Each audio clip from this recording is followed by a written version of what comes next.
வணக்கம் சார். வணக்கம்மா, சொல்லுங்கம்மா. சார், உங்கள் பதிவுகள் எல்லாமே ரொம்ப அருமையாக இருக்குது. நிறைய நல்ல நல்ல கமெண்ட்ஸும் வந்துட்டுருக்கு. நல்லதுமா. நல்ல நல்ல தகவல் கொடுக்கறதற்கு முதல்ல நான் நன்றி தெரிவிச்சுக்கிறேன். இன்றைய கேள்வி சார், இப்போ காமதேனு பூஜை அப்படின்னு சொல்கிறாங்க இல்லையா, இந்த காமதேனு பூஜை வந்து எதற்காக நம்ம செய்கிறோம், அதை செய்வதால் நமக்கு என்ன பலன்? ஓகேம்மா, பொதுவாக நீங்கள் கேள்விப்பட்டிருப்பீங்க அஷ்ட ஐஸ்வர்யம் அப்படின்னு கேள்விப்பட்டிருப்பீங்க. இந்த அஷ்ட ஐஸ்வர்யம் யாருக்கிட்ட இருக்கிறதோ அவர் தான் மன்னன். அப்போது இந்த அஷ்ட ஐஸ்வர்யம் அப்படின்னா என்னென்னா, முதல்ல பதவினா என்ன, நம்ம பார்த்துட்டு இருக்கிற வேலை. ரெண்டாவது பார்த்தீங்க அப்படின்னா நமக்கு வந்து மக்கள் என்பது என்னென்னா நம்ம பெற்றுக்கக்கூடிய குழந்தைகள். மூன்றாவது விஷயம் என்ன அப்படின்னா சுற்றம்னா என்ன, நமக்கு ஒரு நல்ல விஷயங்கள் நடந்துட்டு இருக்கும் பொழுது நமக்கு வந்து நல்ல ஒரு துணையாக இருக்கக்கூடிய உறவினர்களை நம்ம சுற்றம் அப்படின்னு சொல்கிறோம்.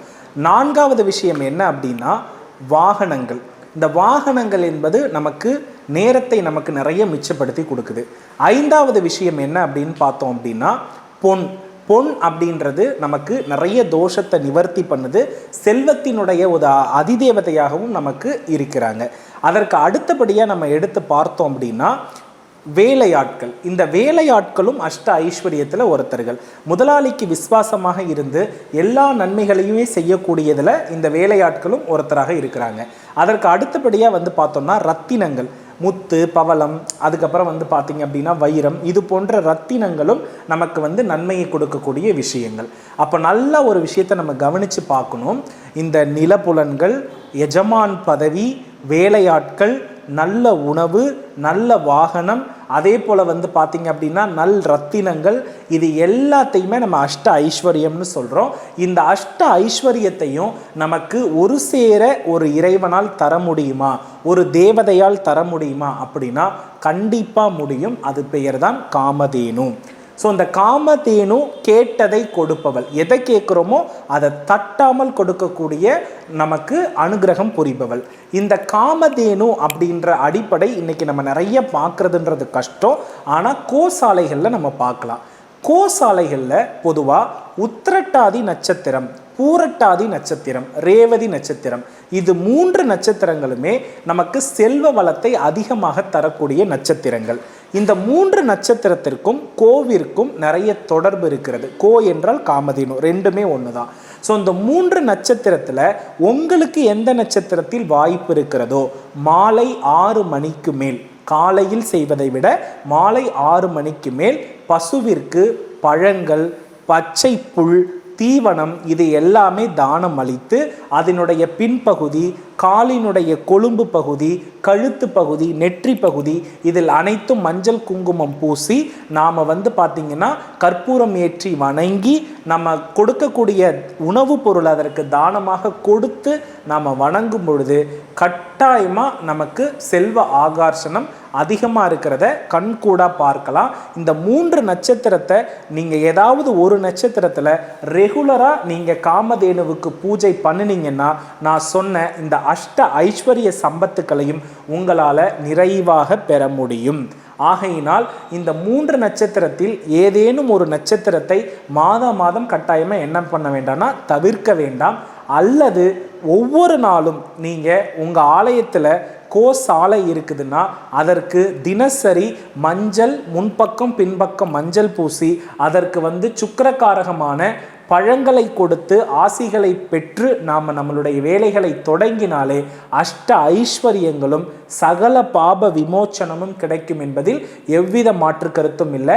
பசுவின் கொழும்பு அப்படின்ற அந்த பாதத்திற்கு இருக்கிற சக்தி அளவிட முடியாதது. அந்த சக்தி நம்ம வீட்டில் வந்துட்டாலே தீய சக்திகள் விலகிடும்னு சொல்லுவாங்க.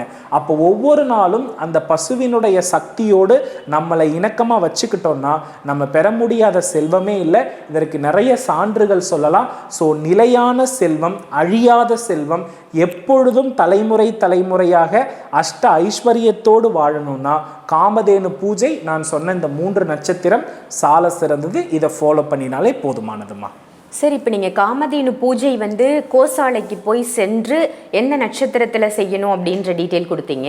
இப்போ நம்ம காமதேனு விக்கிரகங்கள் நிறையா பார்க்குறோம் இல்லையா, அதே மாதிரி காமதேனு திருவுருவ படமும் இருக்குது. அதை வந்து நம்ம வீட்டில் வச்சு வழிபடும் முறை என்ன? எப்போதுமே நான் சொல்லுவேம்மா, வீட்டில் செய்யக்கூடிய வழிபாட்டுக்கு 1%, ஆற்றங்கரை குளத்தங்கரை கடற்கரையில் செய்யக்கூடிய வழிபாட்டிற்கு 50%, ஆலயத்தில் செய்யக்கூடிய வழிபாட்டுக்கு 100% பலன் சொல்லுவேன். ஸோ நம்ம உயிருள்ள தன்மையில் இருக்கக்கூடிய செய்யக்கூடிய பலனுக்கு இது இணையாகாது. ஒருவேளை உங்கள் வீட்டில் வெளியில் போக முடியல, இல்லை வெளிநாட்டில் இருக்கோம், அதற்கான சூழல்கள் இருக்கின்ற பட்சத்தில் தாராளமாக நான் சொன்ன குறிப்பிட்ட நட்சத்திரத்தில் நீங்கள் காமதேனுவை வாங்கி மாலை 6 மணிக்கு மேலே வாசனை மலர்களால் மகாலட்சுமியினுடைய மந்திரத்தை சொல்லி அர்ச்சித்து வணங்கி நெய்வேத்தியமாக வந்து பார்த்திங்கன்னா ஆரஞ்சு நிறத்தில் இருக்கக்கூடிய உணவுப் பொருட்கள், இப்போ கேசரி நம்ம எடுத்துக்கலாம், அதே போல் ஆரஞ்சு பழத்தை நம்ம எடுத்துக்கலாம், குங்குமப்பு கலந்த பால் கொழுக்கட்டை நம்ம எடுத்துக்கலாம். இது போன்ற விஷயங்களை நீங்கள் கரெக்டாக ஃபாலோ பண்ணி வைக்கும் பொழுது கட்டாயமாக காமதேனுவினுடைய அருள் உங்களுக்கு பரிபூரணமாக இருக்குமா. இப்போ கோமாதா காமதேனு இது இரண்டுமே ஒன்று தானா சார்? இரண்டுமே ஒன்று தான். அதாவது காமதேனு என்பது தேவலோகத்தில் வந்து மனித உருவமும் விலங்கினுடைய உருவமும் இணைந்து இருக்கிறது. ஆனால் மனிதனுடைய குணத்திற்கு மேலான குணங்கள் எல்லாம் பூலோகத்தில் வாழக்கூடிய பசுவுக்கு இருக்கிறதுனால தான் மனிதனால் காட்ட முடியாத இரக்கத்தையும் கருணையையும் ஒரு பசு காட்டுகிறதுன்றதுனால தான் அதை காமதேனு அப்படின்னு நம்ம சொல்கிறோம். இந்த காமதேனுவினுடைய அடிப்படையில் தான் நமக்கு நிறைய சுயம்பு தெய்வங்களுடைய தன்மைகள் வந்து தோற்றுவிக்கப்பட்டிருக்கிறது. அதுக்குரிய வரலாறுகள் நம்ம நிறைய படிச்சிருப்போம். ஆகையினால இரண்டுமே ஒன்று தான்மா. இப்போ நீங்கள் சுயம்பு தெய்வங்களை வந்து காமதேனுவோட ஒப்பிட்டு சொன்னீங்க இல்லையா, இப்போ காமதேனு அப்படின்னாலே வேண்டிய வரத்தை தரும் தெய்வம் அப்படின்னு ஒரு சில பேர் சொல்லி கேள்விப்பட்டோம். அது உண்மைதானா? நம்ம என்ன வரம் கேட்டாலும் நிச்சயமா என்ன வரம் கேட்டாலும் காமதேனுவிடம் கேட்டால் இல்லை என்றே சொல்ல மாட்டாள். ஏன்னா ஒரு தாய் ஒரு குழந்தை வந்து என்ன ஒரு விஷயம் கேட்டாலும் தாய்க்கு இரக்க குணம் இருந்து அந்த தாய் அதை நிறைவேற்றி மகிழ்வாள். அதே தன்மையில் இருக்கிறது தான் இந்த பசுவும். ஆகையினால அதைவிடம் கேட்கக்கூடிய வரம் இல்லை என்று சொல்வதற்கு வாய்ப்பே இல்லை. நிறைய நபர்களுக்கு நான் இந்த காமதேனு பூஜை சொல்லி நிறைய பேர் சக்ஸஸ் பண்ணி இன்னைக்கு நல்ல நிலைமையில இருக்காங்க. ஸோ அதனால தாராளமாக நீங்கள் என்ன கேட்டாலும் அவள் கர்மாவினுடைய அடிப்படையில் படி அளந்து நமக்கு தருவாள். அருமை சார். இப்போ நம்மளால அந்த குறிப்பிட்ட அந்த நேரத்தில் வந்து போக முடியலன்னா ஏதாவது ஒரு 3 பொருட்கள் தானம் நம்ம கோசாலைக்கு கொடுக்கலாம் அப்படின்னா என்ன பொருள் கொடுக்கலாம்? பொதுவாக வெல்லம் கொடுக்கலாம், மஞ்சள் வாழைப்பழம் கொடுக்கலாம், கரும்பு கொடுக்கலாம், அருகம்புல் கொடுக்கலாம். இது எல்லாம் கட்டாயமாக கொடுத்தால் நம்மளுடைய சாபம் என்பது விலகிவிடுமா.